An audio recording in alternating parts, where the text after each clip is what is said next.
નમસ્કાર દર્શક મિત્રો, દૂરદર્શન સમાચારમાં આપનું સ્વાગત છે। શરૂઆત કરીએ મુખ્ય સમાચારથી।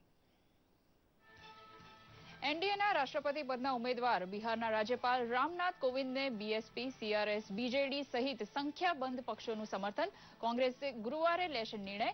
કોવિંદે દિલ્હીમાં પીએમ મોદીની લીધી મુલાકાત।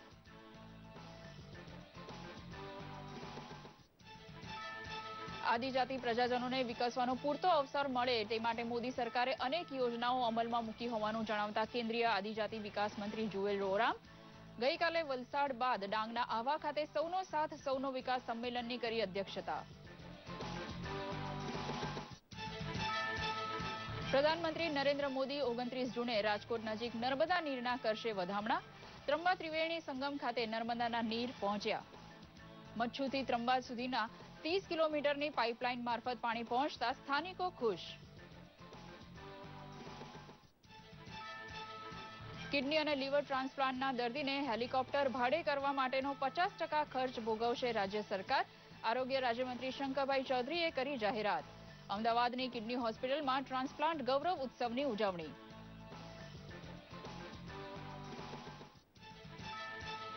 આવતીકાલે ગુજરાતમાં યોજાનાર વિશ્વ યોગ દિવસની ઉજવણીની તૈયારીઓ ચરમસીમાએ। આજે વહેલી સવારે અમદાવાદમાં જીએમડીસી ગ્રાઉન્ડમાં બાબા રામદેવના માર્ગદર્શનમાં હજારો લોકોએ કર્યા યોગાભ્યાસ।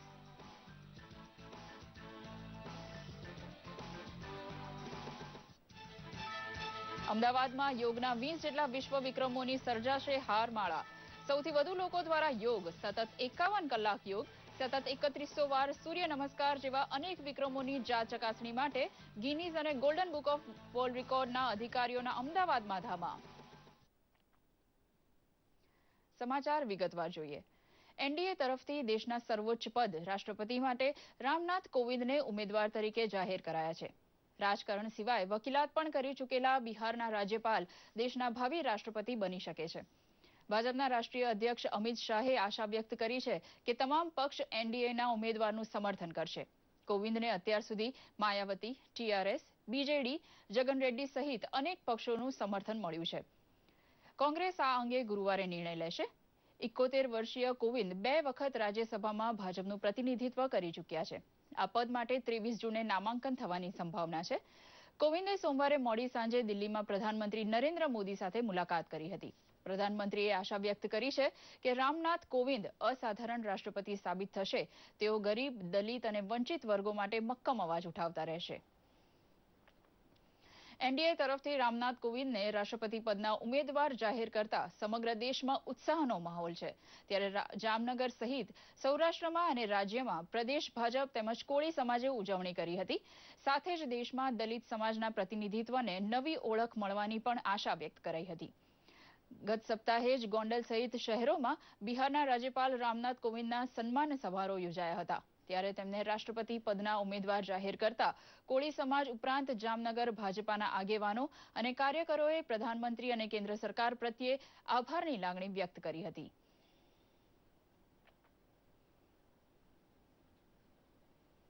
એક એવી દિશામાં કે જ્યાં સમાજ સમરસ બને અને ખૂબ વિદ્વતા બિહારના રાજ્યપાલ તરીકે જેમણે વરિષ્ઠ કામ કર્યું છે અને પાર્ટીની વિચારધારા સાથે રહીને દેશના અનેક કામોમાં આગે કદમ રાખીને ખડા રહ્યા છે એવા રાષ્ટ્રપતિનું નામ આજે નક્કી થયું છે।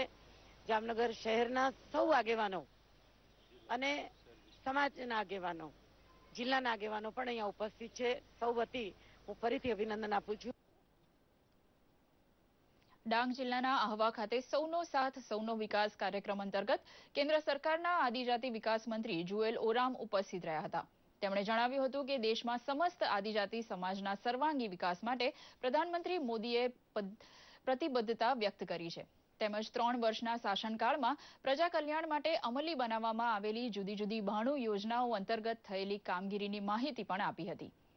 આ તકે ઉપસ્થિત આદિજાતિ રાજ્યમંત્રી જશવંતસિંહ ભાભરે જણાવ્યું હતું કે કેન્દ્ર સરકારે ગ્રામીણ મહિલાઓ માટે વિના મૂલ્યે ગેસ જોડાણ આપીને તેમના સ્વાસ્થ્ય માટે લાભદાયક નિર્ણય લીધો છે। કાર્યક્રમમાં સરકારના શાસનની 3 વર્ષની સિદ્ધિની ડોક્યુમેન્ટરી ફિલ્મ રજૂ કરવામાં આવી હતી। તેમજ ડાંગને વૈશ્વિક ઓળખ પ્રદાન કરનાર ડાંગી નૃત્યની ઝલક પણ સ્થાનિક કલાકારોએ રજૂ કરી હતી। उस पे एक अकाउंट में बैलेंस रहे, ताकि हमारा इंश्योरेंस ऑटोमेटिक हो जाएगा, एक SMS को रिस्पॉन्ड करने से मिल जाएगा।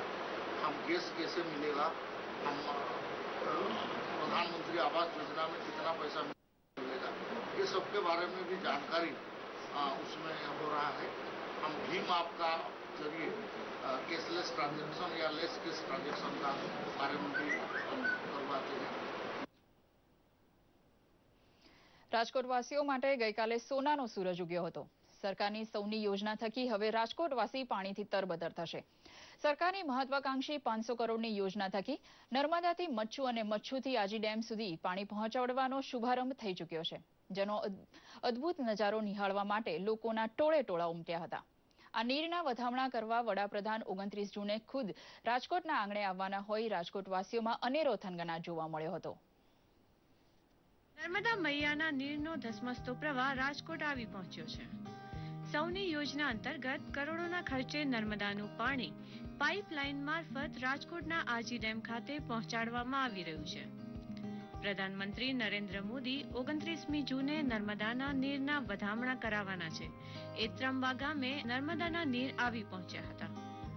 પીએમના આગમન સુધીમાં અડધો આજી ડેમ પાણીથી ભરી દેવામાં આવશે, જેથી હવે રંગીલા રાજકોટવાસીઓને ઘણા સમયથી કનડતો પાણીનો પ્રશ્ન હવે ભૂતકાળ બની જશે। ત્યારે નર્મદા નીરના વધામણા કરવા મુખ્યમંત્રી વિજય રૂપાણીના પત્ની અંજલિબેન, રાજકોટ મનપાના મેયર તથા મ્યુનિસિપલ કમિશનર સહિતના આગેવાનો આવી પહોંચ્યા હતા। અત્યારે એક મશીન દ્વારા પાણી 30 કિલોમીટર દૂરથી, એટલે કે મચ્છુથી જે પાણી ફેંકાય છે એ ફેંકાવાનું ચાલુ થઈ ગયું છે। 30 કિલોમીટરની જે પાઇપલાઇન છે એ 10 ફૂટ ડાયામીટરની પાઇપલાઇન છે। ખૂબ મોટી પાઇપલાઇન દ્વારા આ પાણી અહીંયા પહોંચી રહ્યું છે। અત્યારે આજી ડેમમાં 500 MCFT પાણી ઠલવાય એ રીતનું ગણતરી છે। મચ્છુ ડેમ ખાતે 1750 હોર્સ પાવરના 2 પંપ મૂકવામાં આવ્યા છે, જેના થકી ત્રંબા ગામમાં ત્રિવેણી સંગમ ખાતે 30 કિલોમીટરની પાઇપલાઇન મારફતે નર્મદા નીર પહોંચ્યું છે। આ 30 કિલોમીટરની પાઇપલાઇન 10 ફૂટ ડાયામીટરની છે। હાલ આજી ડેમમાં 500 MCFT પાણી ઠલવાય તેવી ગણતરી છે। ઘણા વખતથી આજી ડેમ ઓવરફ્લો થયો ન હતો, પરંતુ આ વર્ષે નર્મદાના નીરથી ઓવરફ્લો થાય તેવું સરકારે આયોજન કર્યું છે। નર્મદાના નીર જે ગામોને મળશે તે ગામડાઓમાં ગ્રામજનો દ્વારા ઉત્સાહ સાથે લાપસીના આંધણ મુકાયા હતા અને પરંપરાગત રીતે લાપસી તૈયાર કરીને એકબીજાના મોં મીઠા કરાવી માં નર્મદાને આવકાર્યા હતા। વરસાદ સિવાય આ નદીમાં કોઈ દી પાણી આવ્યું નથી અને ત્રિવેણી અહીં ધામ છે અને આ નદી મોદી સાહેબે જે આ પાણીની યોજના બનાવી છે અને એ યોજનાને લઈને ત્રંબા ગામથી રાજકોટ ડેમથી ત્રંબા સુધી 14 કિલોમીટર ખેડૂને મોટામાં મોટો ફાયદો છે અને ગામની માટે કાયમનો પ્રશ્ન હલ થઈ ગયો છે। મહત્વનું છે કે નરેન્દ્ર મોદી વડાપ્રધાન બન્યા બાદ સૌપ્રથમ વખત રાજકોટ આવી રહ્યા હોય તેઓના સ્વાગત માટે ટીમ બીજેપી દ્વારા તડામાર તૈયારી શરૂ થઈ ગઈ છે। દૂરદર્શન સમાચાર માટે રાજકોટથી હરેશકુમાર પંડ્યાનો રિપોર્ટ। કિડનીના દર્દીઓની સારવાર માટે રાજ્ય સરકાર દ્વારા મહત્વની જાહેરાત કરવામાં આવી હતી, જે મુજબ કિડની તથા લીવરના પ્રત્યારોપણ માટે હેલિકોપ્ટર ભાડે લેવા માટેનો 50% ખર્ચ રાજ્ય સરકાર ભોગવશે। આરોગ્ય મંત્રી શંકરભાઈ ચૌધરીએ અમદાવાદની સિવિલ કિડની હોસ્પિટલ ખાતે ટ્રાન્સપ્લાન્ટ ગૌરવ દિવસની ઉજવણીમાં આ મહત્વની જાહેરાત કરી હતી। આજથી 38 વર્ષ અગાઉ વિદેશથી આવીને ડોક્ટર HL ત્રિવેદીએ ગુજરાતના કિડની રોગથી પીડાતા દર્દીઓ માટે 1989માં સૌપ્રથમ કિડની ટ્રાન્સપ્લાન્ટની શરૂઆત કરી હતી। ગઈકાલે કિડની હોસ્પિટલ ખાતે ટ્રાન્સપ્લાન્ટ ગૌરવ દિવસની ઉજવણી દરમિયાન કિડનીની બીમારીમાંથી સાજા થયેલા લોકોને આરોગ્ય મંત્રીના હસ્તે નવજીવન સન્માન અર્પણ કરાયું હતું। ઉલ્લેખનીય છે કે કિડની હોસ્પિટલ દ્વારા અત્યાર સુધીમાં 5000 કિડની પ્રત્યારોપણ અને 223 લીવર ટ્રાન્સપ્લાન્ટ સફળ રીતે કરવામાં આવ્યા છે અને વર્ષના અંત સુધીમાં કિડની હોસ્પિટલના નવા બિલ્ડિંગનું કાર્ય પણ પૂર્ણ કરવામાં આવશે। જેટલા ટ્રાન્સપ્લાન્ટ માટે કિડની અને લીવર માટેના જે હિન્દુસ્તાનમાં જ નહીં પણ દુનિયાની અંદર કોઈ એક ઇન્સ્ટિટ્યૂટે આ પ્રમાણનું મોટું કામ કર્યું હોય એનો એક રેકોર્ડ કર્યો છે। ગુજરાતે અનેક બાબતોમાં પહેલ કરી છે। કિડની ઇન્સ્ટિટ્યૂટ એ હાર્ટ ટ્રાન્સપ્લાન્ટ હોય કે કિડની ટ્રાન્સપ્લાન્ટ હોય તો ગુજરાતના કોઈ પણ શેડેથી કોઈ પોતાનું અંગદાન આપવા માટેની ઈચ્છા વ્યક્ત કરે અને બ્રેન્ડેડ આ ટાઈપના કોઈ વ્યક્તિ થાય તો કેડેવર ટ્રાન્સપ્લાન્ટ કરવા માટે હાર્ટ હોય કિડની હોય તો તેના અંગને પ્રત્યારોપણ કરવા માટે જે પણ જગ્યાએથી લાવવું હોય તો ત્યાં લાવવા માટે ગુજરાતના કોઈ પણ છેડેથી તેનો જે હેલિકોપ્ટરનો ખર્ચ જે કંઈ થશે તે 50% જેટલો ખર્ચ રાજ્ય સરકાર કરશે. 2010માં છે મને લિવર સિરોસિસ થઈ ગયું હતું. એમાં છે ને મને હેપેટાઇટિસ સી થયું હતું, એટલે મારું ઓપરેશન કરવામાં આવ્યું. અહીંયા ડૉક્ટર પ્રાંજલ મોદીએ કર્યું, ત્યાં મને કેડેવર મળેલું. મારા હેપેટાઇટિસ બી ને લીધે મારું લીવર ડેમેજ થયું હતું. ત્યાં આગળ મારું નવું લીવર પ્રત્યારોપણ કર્યું અને આજે 6 વર્ષથી નવી લાઈફ જીવી રહ્યો છું. આવતીકાલે દેશભરમાં આંતરરાષ્ટ્રીય યોગ દિવસની ઉજવણી થવાની છે, ત્યારે ગુજરાતમાં પણ યોગ દિવસની ઉજવણી માટેનો ઉત્સાહ ચરમસીમાએ પહોંચ્યો છે. પતંજલિ યોગપીઠ અને રાજ્ય સરકારના સંયુક્ત ઉપક્રમે જ્યાં મુખ્ય કાર્યક્રમ થવા જઈ રહ્યો છે, અમદાવાદના GMDC ગ્રાઉન્ડમાં પણ તડામાર તૈયારીઓ ચાલી રહી છે. સતત બીજા દિવસે યોગ ગુરુ બાબા રામદેવની આગેવાનીમાં મોટી સંખ્યામાં અમદાવાદીઓએ વહેલી સવારથી જ યોગા અભ્યાસ શરૂ કર્યો હતો. સતત 4 દિવસ સુધી બાબા રામદેવની આગેવાની હેઠળ યોગ શિબિર યોજાઈ રહી છે. તો આવતીકાલની આંતરરાષ્ટ્રીય ઉજવણીમાં લાખોની સંખ્યામાં લોકો ભાગ લે તેવી શક્યતા છે. આ સાથે જ ગામડાઓમાં પણ યોગાભ્યાસના કાર્યક્રમો યોજાઈ રહ્યા છે, જેને યોગ શિક્ષકો સાથે નેતાઓ પણ પ્રોત્સાહન પૂરું પાડી રહ્યા છે. યોગાભ્યાસ દ્વારા તન અને મનની તંદુરસ્તી અંગે આવેલી જાગૃતિ આવકાર્ય છે.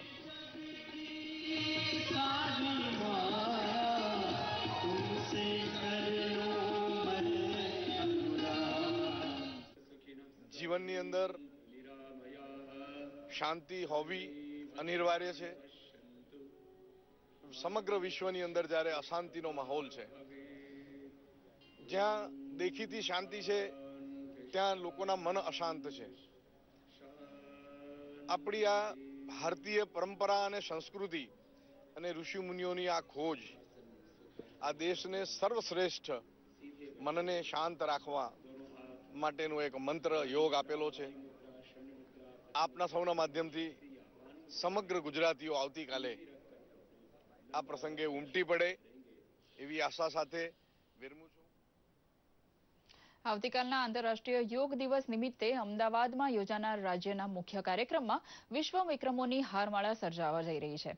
આવતીકાલે એસી ગ્રાઉન્ડ ખાતે પતંજલિ યોગપીઠના સહયોગથી એક જ સ્થળે સૌથી વધુ 1.25 લાખ લોકો દ્વારા યોગ કરવાનો વિક્રમ રચવાનો પ્રયત્ન થશે. તો એક શહેરમાં 5 સ્થળોએ એક સાથે યોગનો વિક્રમ પણ સ્થપાશે.